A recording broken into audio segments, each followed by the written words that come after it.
Karya ini sebagai ekspresi yang mengangkat budaya Minangkabau secara umum dan khususnya silet harimau Minangkabau.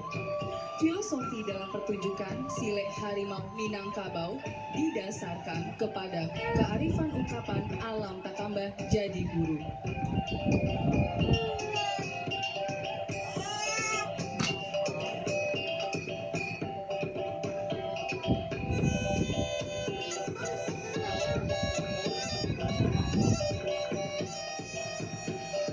Usang-usang dipabarui, nan lapua dikuranjangi, nan senteng dimilai, nan tasera dikumpukan, nan anyu dipintehi, nan takalo dijagoan, nan ilang dicari, nan tarandam dibangkitkan.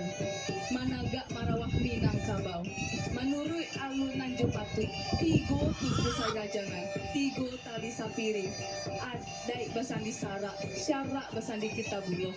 Itulah karakteristik anak Minangkabau.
Hmm.